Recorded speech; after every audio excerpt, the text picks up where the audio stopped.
কোনো পরিস্থিতিতে কাউকে হতাশার মধ্যে বা ঠেলে দেওয়া বা কাউকে বিপদে ফেলার মধ্যে তো আমাদের সরকার নয়।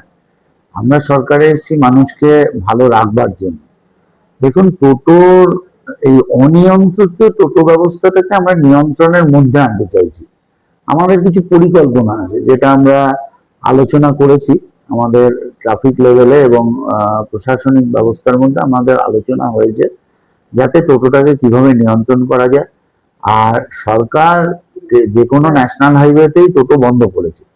অতএব আমরা সেটাও আলোচনা করেছি, যেহেতু দেখুন যারা ধরুন ডন বস্কো অক্সিলিয়ামে পড়ে, সেই বাচ্চারা হুগলি স্টেশন থেকে তাকে যেতে হয় ব্যান্ডেল অব্দি। এবার সেখানে খানিকটা রাস্তা জিটি রোড কভার করতে হয়।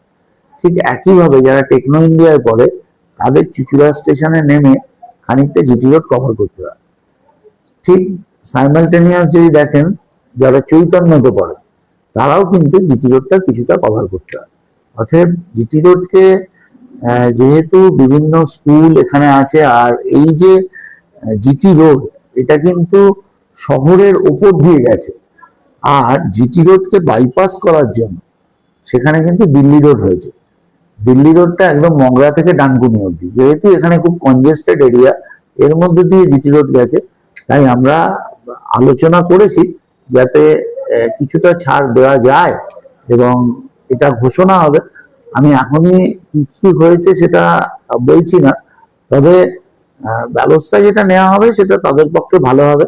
একটা ব্যবস্থা আমি বলছি, যেটা টোটোওয়ালাদের আগামী দিনে, মানে যারা টোটো চালান, তাদের পক্ষে একটা বিরাট খুশির খবর হবে, যে আমরা এরকম একটা সিদ্ধান্ত নিতে যাচ্ছি, যারা টোটো চালান তারাই কিন্তু টোটোর এই যে পরিবহন ব্যবসা, তার মধ্যে যুক্ত থাকতে পারবেন।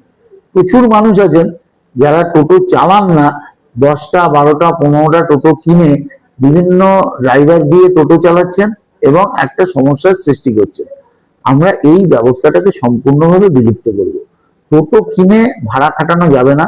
যারা টোটো চালাবে, যাদের ওটা রুজি রুটি, অবশ্যই আমরা তাদের পাশে আছি, এবং তাদের যাতে কোনো অসুবিধা না হয়, আবার মানুষেরও যাতে পাশাপাশি কোনো অসুবিধা না হয়, যানজট যাতে না হয়, যাতে সবকিছু নিয়ন্ত্রণে থাকে, তার জন্য আমরা বিশেষ কিছু ব্যবস্থা নিয়েছি। সেটা হয়তো আগামী সপ্তাহে ঘোষণা হবে।